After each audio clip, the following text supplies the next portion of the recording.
A paz do Senhor Jesus, meus irmãos. Vamos então para a última lição do ano de 2022, a lição de número 13, que vai falar sobre o Espírito Santo e o arrebatamento da igreja, aquele que começou a boa obra em nós, no novo nascimento.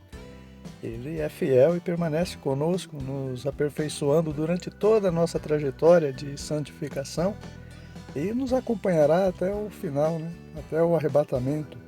O mesmo Espírito Santo que estudamos na lição 1, que promoveu a raiz do pentecostalismo no Brasil, nos acompanhou e ensinou em todas as demais lições, e é o mesmo dessa lição 13. É esse o processo para chegarmos até o arrebatamento, Novo nascimento no início, prosseguir em santificação no meio, culminando no arrebatamento no final. Os irmãos já ouviram aquela frase, os fins justificam os meios? Pois é, essa frase se encaixa na vida espiritual também. O fim que desejamos é a justificativa não só para a santificação no meio, mas para o início da nossa fé também. Interessante que o apóstolo Pedro disse essa mesma frase, só que em outras palavras, Que devemos estar preparados para responder com mansidão qualquer que pedir a razão da nossa esperança. Ou seja, devemos responder com mansidão que a causa, o que justifica a nossa esperança, é o anseio pelo fim, a eternidade com Deus. A diferença é que o autor dessa frase que nós citamos aponta para o fim com sucesso nas coisas desta vida, Independente dos meios que serão utilizados, enquanto que Pedro diz que o arrebatamento e a vida eterna com Deus no final depende de um viver com Cristo no caminho. O texto de referência para a lição de hoje se encontra na primeira carta de Paulo aos Tessalonicenses, capítulo 4, versículos do 13 ao 16. É um texto muito conhecido, muito lido e pregado em cultos fúnebres, justamente por se tratar de uma palavra de consolo para alguém que perdeu um ente querido cristão e está inconsolado, achando que nunca mais verá essa pessoa. Paulo diz: consolai-vos uns aos outros com essas palavras. Vocês não só os verão novamente, como também eles terão o privilégio de serem os primeiros a irem ao encontro de Cristo. E o que mais nos conforta nisso, irmãos, é saber que o Espírito Santo é quem está falando isso através do apóstolo Paulo. O tópico 1 vai fazer uma recapitulação sobre a atuação do Espírito Santo na vida da igreja. O texto inicia dizendo que, quando Jesus foi para o Pai, ele disse para os seus discípulos que não os deixariam órfãos, mas que enviaria outro Consolador para que ficasse com eles para sempre. E esse pronome outro indica que já havia um Consolador, que era o próprio Senhor Jesus. Assim como as palavras de Jesus consolavam os discípulos, o Espírito Santo também os consolariam, fazendo-os lembrar dessas mesmas palavras e de tudo que Jesus disse. Além, é claro, do Espírito Santo também nos revestir de poder, nos conceder os dons, nos guiar em toda a verdade, nos dar frutos com as qualidades do caráter de Cristo, sempre nos despertar acerca da necessidade de aguardar a bem-aventurada esperança e o aparecimento do grande Deus e nosso Senhor Jesus Cristo. Ele também nos ensina todas as coisas, intercede por nós com gemidos inexprimíveis, nos convence do pecado, da justiça, do juízo, luta ao nosso favor contra a carne. E se com tudo isso o crente ainda cair e se arrepender, Deus ainda perdoa os seus pecados. Irmãos, só não vai para o céu quem não quer. Por isso que o escritor aos Hebreus diz: como escaparemos nós se negligenciarmos tão grande salvação, se jogarmos tudo isso para o alto, E Deus faz tudo isso porque Ele nos ama e não quer que ninguém se perca, senão que todos se arrependam. O homem só tem que crer, se arrepender e demonstrar isso através da obediência à palavra de Deus.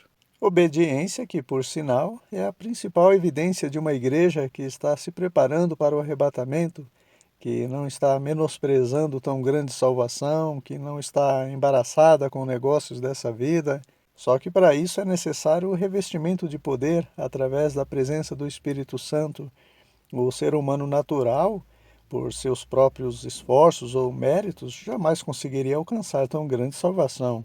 E esse revestimento de poder era uma das marcas da igreja nos tempos apostólicos, seguido de um comprometimento com a pregação do Evangelho, da expectativa quanto à volta de Jesus, da perseverança, do testemunho cristão através da santificação. Então, o poder de Deus puxa essa fila. Por isso que Jesus disse, né? Ficai em Jerusalém, até que do alto sejais revestidos de poder, porque sem mim vocês nada podem fazer. E é o poder de Deus que capacita o crente a viver assim. Ele só tem que querer, né? Que estar disposto a renunciar tudo, a negar a si mesmo por amor de Cristo. E isso a igreja primitiva tinha de sobra. Você vê isso na vida dos mártires como Estevão, Tiago, João Batista, Paulo, enfim. Será que estamos dispostos a isso também? Se não estivermos, é preciso buscar a plenitude do Espírito Santo, a fim de que não sobre espaço para as obras da carne, e feito isso, conservar essa plenitude, né? Ficar firme, porque não basta ser cheio, é preciso conservar-se cheio do Espírito Santo, porque durante toda a nossa caminhada haverá sempre momentos em que será necessário estarmos com azeite na lamparina, já que os problemas, as dificuldades, as lutas e perseguições não avisam quando vão chegar. Estevão suportou as pedradas até a morte porque ele estava cheio do Espírito Santo. Quando Pedro se apresentou perante o sinédrio com toda a ousadia e coragem e abriu a boca com poder, ele estava cheio do Espírito Santo. Quando Paulo também enfrentou a resistência de Elimas, o encantador, Paulo também estava cheio do Espírito Santo, entre vários outros textos bíblicos que fazem questão de nos chamar a atenção. Estavam cheios do Espírito Santo. Por isso que Paulo também nos aconselha, né? Enchei-vos do Espírito Santo. E uma vez cheios do Espírito Santo, os irmãos enfrentavam todos os obstáculos que surgiam, sem nunca, porém, perderem o foco, sem nunca perderem a expectativa do arrebatamento e estarem sempre protegidos pelo Espírito Santo. Você percebe essa expectativa nas palavras de Paulo, quando ele disse: Depois nós, os que ficarmos vivos, não precederemos os que dormem. Paulo estava se incluindo entre os vivos que seriam arrebatados.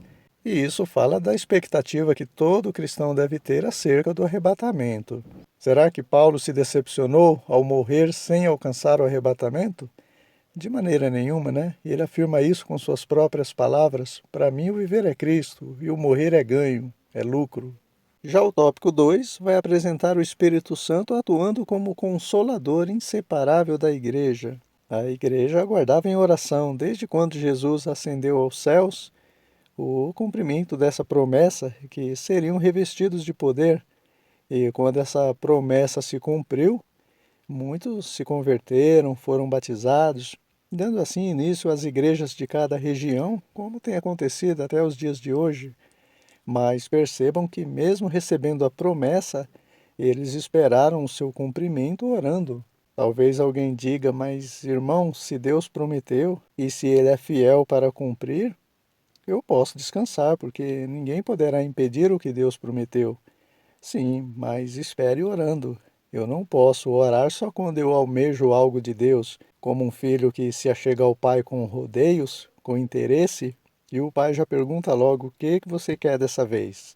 Irmãos, se eu não tenho que pedir algo para Deus, porque Ele já me prometeu ou já me abençoou, eu devo orar agradecendo, ajudando em oração os que precisam, adorando a Deus, enfim, motivo para orar é o que não falta. Quando o salmista diz: Esperei com paciência no Senhor, não significa cruzar os braços, mas apenas que não devemos tomar atitudes precipitadas. Só que, irmãos, a gente também não pode sair de um extremo e ir para o outro, né? Falamos na lição anterior sobre a necessidade da temperança, do equilíbrio. Os irmãos no cenáculo iam muito bem, orando, esperando com paciência no Senhor, mas percebam que Jesus disse: Ficai em Jerusalém só até que do alto sejais revestidos de poder. O poder de Deus veio sobre eles, conforme prometido. Eles agora estavam armados espiritualmente até os dentes, só que permaneceram em Jerusalém, se acomodaram. Esperar com paciência no Senhor não significa não agir nunca, mas agir no tempo certo, no tempo de Deus. E o tempo de Deus havia chegado quando eles foram revestidos de poder. Só que eles não agiram. E Deus permitiu uma perseguição tão grande e todos eles se espalharam rapidinho.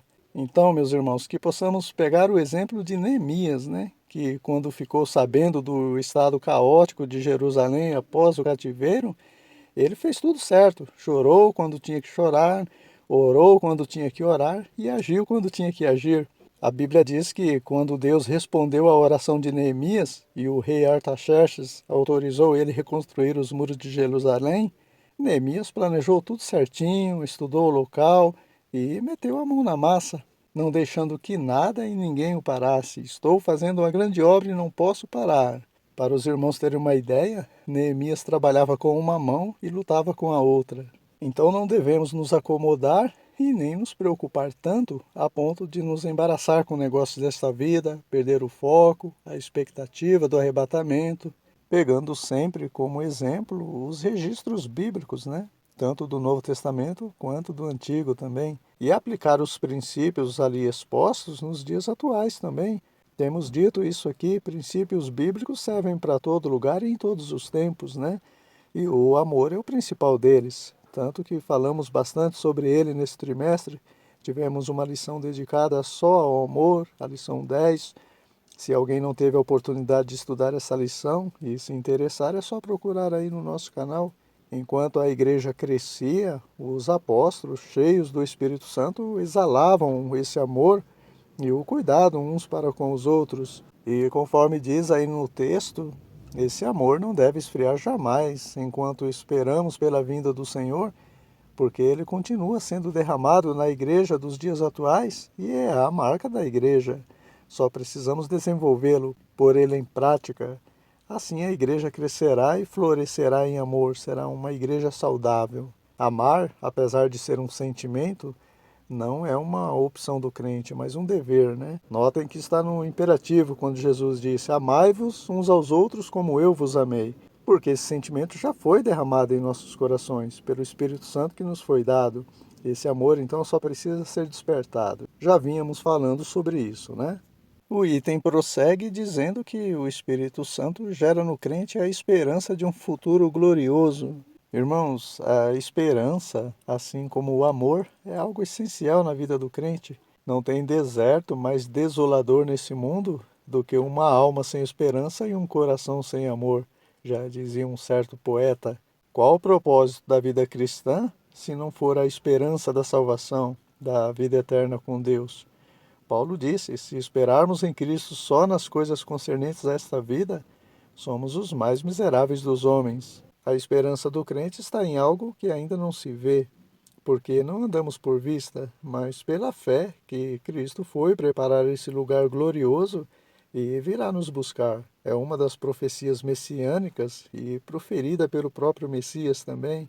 Não vos deixarei órfãos, voltarei para vós. E assim como a profecia sobre a primeira vinda de Cristo se cumpriu, a da segunda vinda também se cumprirá. Essa esperança do crente não morre nunca, porque Cristo é a nossa esperança e ele vive para todo sempre. Se alguém não tem essa esperança, então é necessário nascer de novo, estar em Cristo, se tornar uma nova criatura, porque quem não nascer de novo não pode ver o reino de Deus, né? E essa é uma ação do Espírito Santo quando a pessoa abre o coração para a palavra de Deus, gerando a fé necessária para a salvação.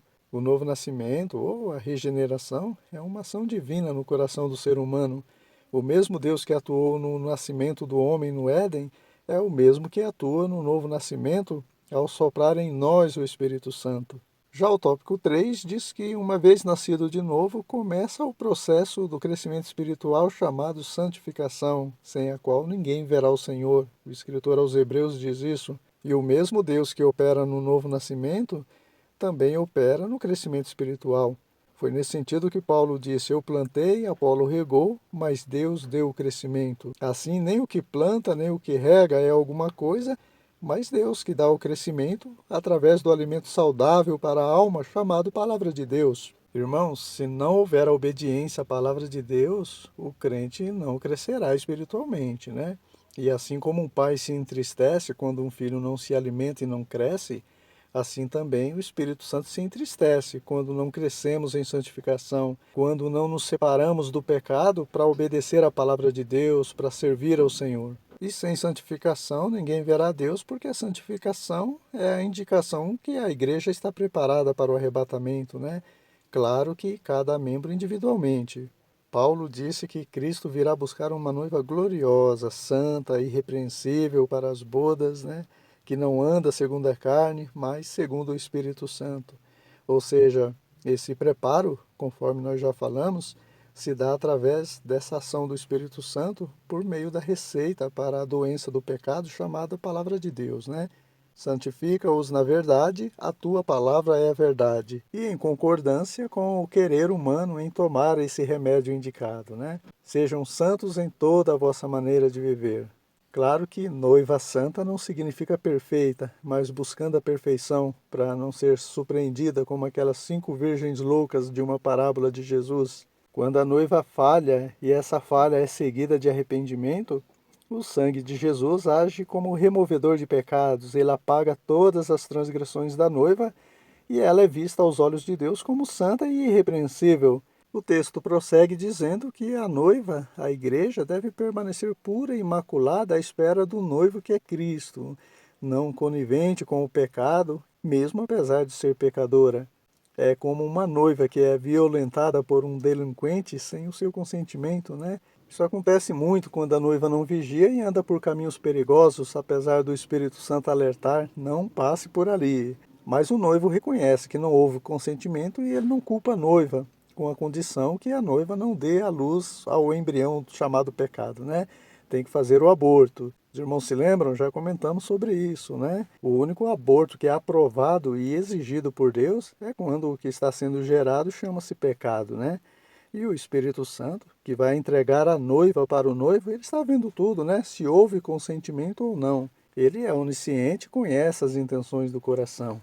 Enfim, com tudo isso que falamos e ouvimos nesse último trimestre acerca do relacionamento entre o Espírito Santo e a Igreja, a gente conclui que só será arrebatado o crente que estiver em comunhão com o Espírito Santo. Isso ficou bem claro nessas 13 lições, né? Se quisermos ser participantes desse evento glorioso, precisamos manter uma comunhão diária com o Espírito Santo, porque dessa comunhão resulta salvação, vida eterna com Deus. E eu encerro minhas palavras agradecendo a você que nos acompanhou nesses estudos durante todo esse ano de 2022. Terminamos com chave de ouro, já que é de suma importância estudar sobre a pessoa divina do Espírito Santo, uma vez que ele é a vida da igreja, né? Se Deus nos permitir, iniciaremos 2023 estudando sobre o Evangelho de Marcos, que vai enfatizar Jesus como servo, o servo sofredor, né? E o serviço na obra de Deus. Tenham todos um ótimo Natal, um ano de 2023 próspero e abençoado para você, para toda a sua família, e sempre com a expectativa da volta do Senhor Jesus. Amém.